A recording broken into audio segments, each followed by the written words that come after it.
Bonjour et bienvenue dans les 4V, Jean-Philippe Tanguy. Bonjour, merci pour votre invitation. À quoi servez-vous ? Écoutez, nous avons servi à faire barrage à un projet de loi qui ne faisait pas moins, il faut que les Français le sachent, que légaliser la plus grande filière d'immigration depuis le regroupement familial. Donc nous sommes vraiment très fiers sur le fond et la forme d'avoir rappelé que le Parlement n'était pas le lieu des magouilles et de la fourberie de M. Darmanin, qui a beaucoup menti aux Français, beaucoup menti aux parlementaires. C'est pas le sens de ma question, c'est à quoi servent les députés s'ils décident de refuser de débattre, quelle que soit leur conviction, sur une loi ? Mais nous avons débattu, M. Soto, il y a eu un débat en commission des lois. Commission des lois, d'ailleurs, que les Français ont pu voir. Et en commission des lois, M. Darmanin a abandonné tout ce que le Sénat avait soi-disant durci, a changé totalement de position. Et donc les députés ont estimé qu'il était soumis à son aile gauche et à l'extrême gauche, et qu'en fait, qu'on allait vers une loi de régularisation de l'immigration et non pas une loi de contrôle de l'immigration qui avait été promise aux Français. Donc nous nous sommes opposés et je dois dire que nous en sommes assez fiers. C'est aussi un rappel que les Français, il y a 1 an et demi, avaient mis en minorité la Macronie à l'Assemblée nationale, et il serait temps que le gouvernement et M. Macron s'en rendent compte. Ils ne sont plus majoritaires et ils ne peuvent plus balader le Parlement. Qu'est-ce que vous attendez d'Emmanuel Macron ? On a vu que Gérald Darmanin a présenté sa démission au chef de l'État, qu'il a refusé hier. Et c'est exactement le déni.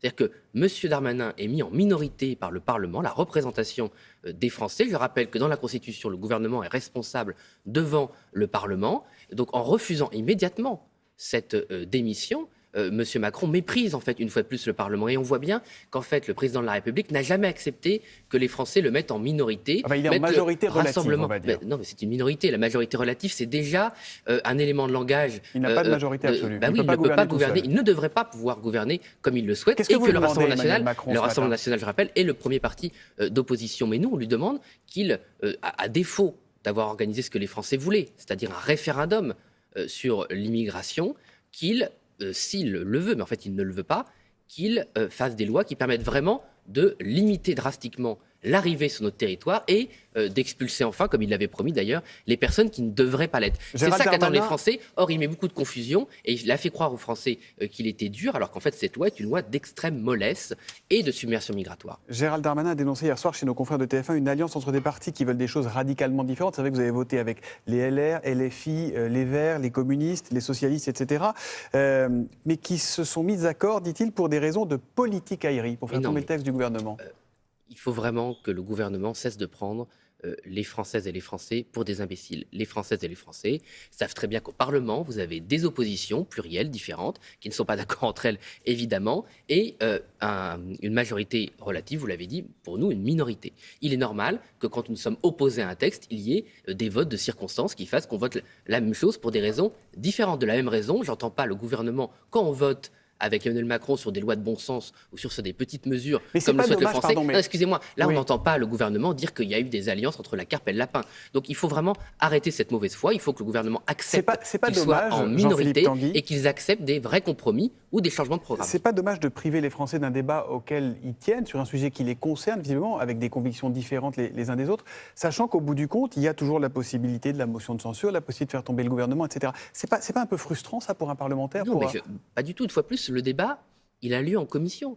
La commission, c'est pas du non-parlement, c'est une discussion parlementaire à part entière. Et on a bien vu que la NUPES a été dans l'excès permanent, voire la violence, puisqu'un soir, on a presque été empêché de siéger. Et on a vu que M. Darmanin était d'accord avec tout ce que demandait son aile gauche et pour dire le contraire de ce qu'il avait dit devant le Sénat. Et ils ont rétabli l'aide médicale d'État, ou l'aide médicale d'urgence que le Rassemblement national propose et que le Sénat et que LR avaient enfin soutenu. Sachant que Gérald Darmanin avait dit avant le vote hier qu'il y aurait un projet de loi pour le coup à la rentrée de 2024. Ça veut dire, M. Soto, qu'en 3 semaines, M. Darmanin avait dit 3 choses différentes. Il avait dit au Sénat, je suis pour la suppression, le remplacement de l'AME par l'aide médicale d'urgence. En commission des lois, non, mais je suis pour rétablir l'aide médicale comme elle était avant, et en plus après à dire au Parlement, finalement je vais encore changer d'avis. Il doit partir quoi qu'en pense Emmanuel Macron, Gérald Darmanin ? On le souhaite, mais vous savez, nous on le souhaite depuis que M. Darmanin a menti pendant les élections aux Français sur les violences qui avaient été faites au Stade de France, et d'une manière générale, M. Darmanin n'assume jamais rien. C'est-à-dire qu'à chaque fois qu'il est pris en défaut sur ses responsabilités Là, il présente ministres. sa démission, on ne peut pas dire qu'il n'assume pas. Parce qu'il avait dû s'entendre avant pour savoir qu'elle serait refusée. Il n'assume jamais rien. Or, il est responsable politique, il veut être ministre, il a aspiré, paraît-il, à être Premier ministre. Ça prouve bien qu'il voulait assumer plus de responsabilités. En fait, plus M. Darmanin veut de responsabilité politique, moins il est responsable devant les Français. Ça ne peut pas marcher comme ça. Il y a quelque chose que je ne comprends pas. Lors de l'explication de vote de votre groupe hier, votre collègue, député Rassemblement National, Edwige Diaz, a mis en cause le ministre de l'Intérieur sur le faible nombre d'OQTF, d'obligations de quitter le territoire français, exécutés. Précisément, ce projet de loi, il a l'ambition d'arriver à une meilleure exécution des OQTF. Et so what? Et Shadok-Pompey Pas du tout, il y a deux choses. Déjà, M. Darmanin avait promis aux Français et aux journalistes qu'il allait exécuter 100% des OQTF il y a de nombreuses années. Donc c'est bien que quand il a fait cette promesse aux Français, il pensait pouvoir le faire. Donc c'est pas lié à cette loi. Donc on est encore dans la manipulation.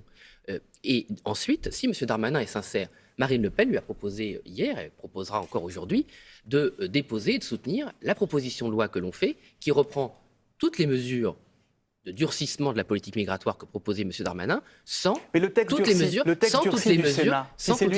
laxisme il peut vous convenir ou pas, là, maintenant, c'est les Républicains qui sont hypocrites. C'est-à-dire qu'au Sénat, il y a des dispositions plus dures que nous avons soutenues, que nos sénateurs ont soutenues et que nous soutiendrons, mais il y a toujours ce chantage de faire croire aux Français que pour durcir la politique d'expulsion et de favoriser l'assimilation, il faudrait de l'autre côté ouvrir grand les vannes de la régularisation des clandestins qui travaillent. Mais répondez-moi, ce texte du Sénat, tel qu'il est sorti du Sénat, il peut vous convenir ou pas? Non, pas du tout. C'est un moindre mal ou pas pour vous?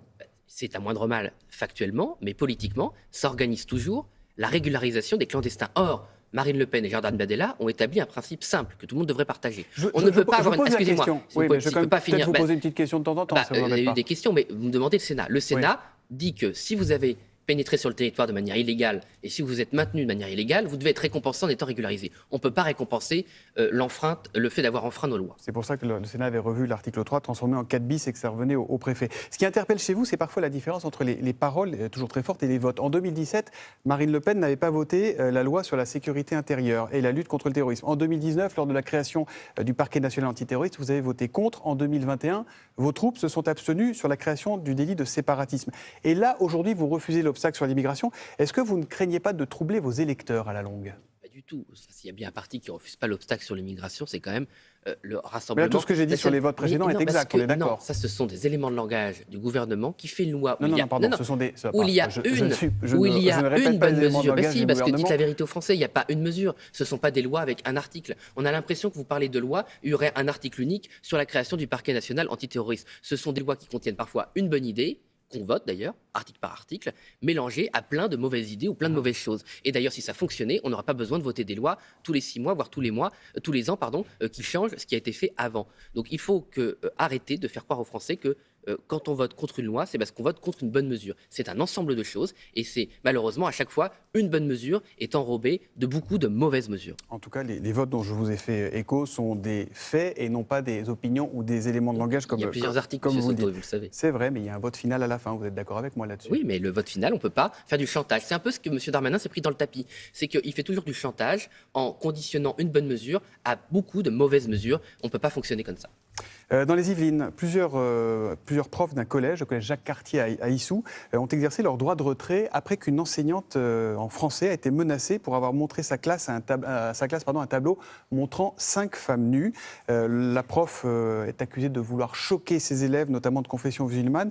Voilà un sujet bien compliqué à régler. Que faire? Au-delà des postures, au-delà des grandes déclarations, que faire face à la grande détresse des enseignants en France? Oui, mais écoutez, déjà, en étant de bonne foi, moi je veux quand même féliciter M. Attal, le ministre de l'Éducation, qui s'est rendu sur place, qui a pris des mesures immédiates et qui a évité, qui va renforcer des moyens sur place, un engrenage et l'abandon des enseignants qui se produisaient depuis des années. Donc, quand il y a une bonne chose, quand il y a une bonne attitude, il faut le dire de bonne foi, parce que les enjeux sont très graves. Ce qu'il faut, c'est une application sans faille et sans aucune ambiguïté de la hiérarchie pour soutenir leurs enseignants quand ils exercent leur métier, à savoir éclairer et partager la civilisation française, en particulier les arts et les lettres, avec leurs élèves. Donc il ne faut pas plier, il faut ne rien céder et il faut savoir sanctionner les élèves qui seraient dans une dérive complète. Il y a eu parallèlement un sondage. Exclure. Oui, bien sûr. C'est pas dangereux de les exclure, parce que si vous les mettez dans la nature, est-ce que... Il ne faut pas mettre dans la nature. Vous savez que la scolarisation est obligatoire en France jusqu'à 16 ans au moins et personne ne veut remettre cela en cause. Il faut des structures plus serrés, plus encadrés,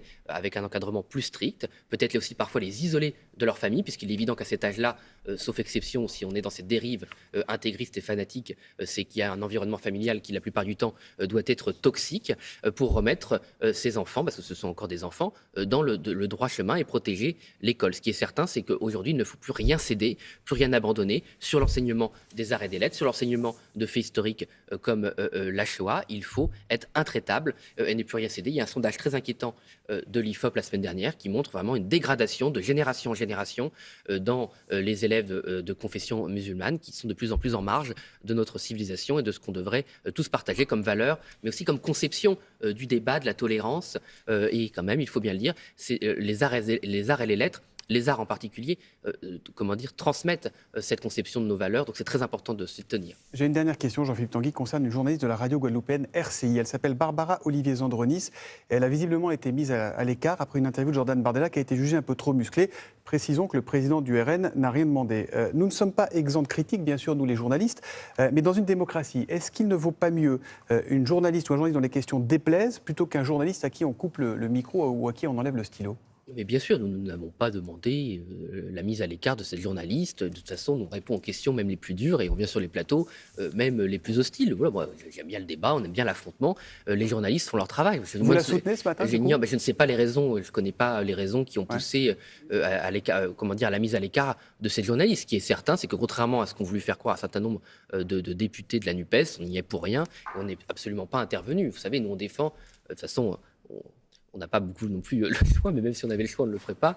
On défend évidemment tous les journalistes qui veulent exercer leur travail. Et comme je vous l'ai dit avant, l'esprit critique, l'impartialité, ça fait partie des valeurs de la civilisation qu'on défend au Rassemblement national. Et donc ça s'applique évidemment aux journalistes qui doivent être indépendants de leurs actionnaires et indépendants de toute pression et pouvoir faire leur travail comme ils le souhaitent. Eh bien, merci beaucoup Jean-Philippe Tanguy d'être venu dans les 4V. Bonne journée. Bonne journée.